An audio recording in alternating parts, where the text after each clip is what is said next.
একাধিক সক্রিয় ফ্রন্ট লাইনের উপর অবস্থান করায় সিলেটকে ডেঞ্জার জোন হিসেবে বিবেচনা করেন বিশেষজ্ঞরা। গত কয়েক বছরে বহুবার ভূমিকম্পে কেঁপে উঠেছে সিলেট, তবুও নেই কোনো দীর্ঘমেয়াদী প্রস্তুতি বা সমন্বিত পরিকল্পনা। গবেষণায় দেখা গেছে খোদ সিলেট মহানগরেই অসংখ্য ভবন ভূমিকম্পের উচ্চমাত্রার ঝুঁকিতে আছে। ক্ষয়ক্ষতি এড়াতে অবিলম্বে কার্যকর ও দীর্ঘমেয়াদী উদ্যোগ গ্রহণের দাবি নগরবাসীর। সিলেট থেকে নাজাত আহমদপুর কায়স্থর রিপোর্ট, বিস্তারিত ছবি তুলেছেন সেলিম হাসান। গত কয়েক বছরে যে ভূমিকম্পগুলো সংগঠিত হয়েছে তার অন্তত 11টির উৎপত্তি স্থল সিলেট অঞ্চলেই ছিল। বারবার ভূমিকম্প হওয়ার অর্থ এই অঞ্চলের ফল্ট লাইনগুলো সক্রিয় রয়েছে। গত শুক্রবার ঢাকা সহ আশেপাশের এলাকায় ভূমিকম্পে বেশ কিছু ভবনের ক্ষতির পর নতুন করে আলোচনায় আসে সিলেটের ভূমিকম্প ঝুঁকি।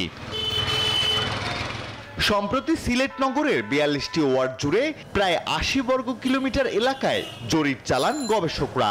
সেই জরিপ বলছে নগরের 78% বহুতল ভবনই ভূমিকম্প ঝুঁকিতে রয়েছে। এর মধ্যে 66% উচ্চমাত্রার ঝুঁকিপূর্ণ। এর মাঝে 53% ভবনের পরিকল্পনা বা নকশায় রয়েছে ত্রুটি। পদ্মা সেতু, মেট্রো রেল এবং এলিভেটেড এক্সপ্রেসওয়ে নির্মাণের গর্বিত অংশীদার বসুন্ধরা সিমেন্ট।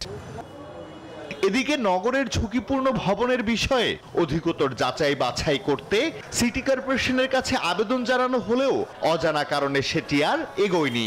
মিনিমাম খরচ যেটা হবে সেটা দিয়ে এবং মেথড এবং সময় এবং সবকিছু উল্লেখ করে আমরা একটা প্রপোজাল দিই আর কি।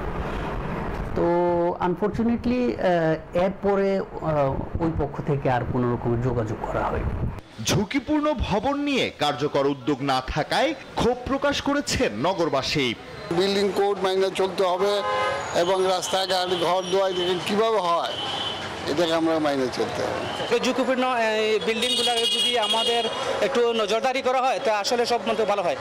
এমন বাস্তবতায় 6 মাত্রার ভূমিকম্প হলেই ঘটতে পারে ব্যাপক ক্ষতি।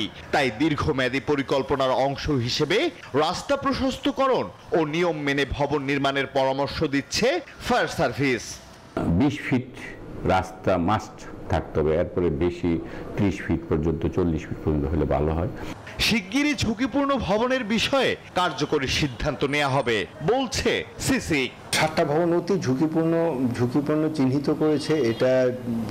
এটা যে কমিটি করেছে, কমিটি কিন্তু তাদেরকে সুপারিশ দিয়েছে। যে সমস্ত রাস্তাগুলো অকুপাই হয়ে গেছিল সেগুলোকে পুনরায় করা, যাতে করে যে কোনো দুর্ঘটনায় আমাদের দুর্ঘটনাগ্রস্ত এলাকায় সহজে আমরা পৌঁছতে পারি।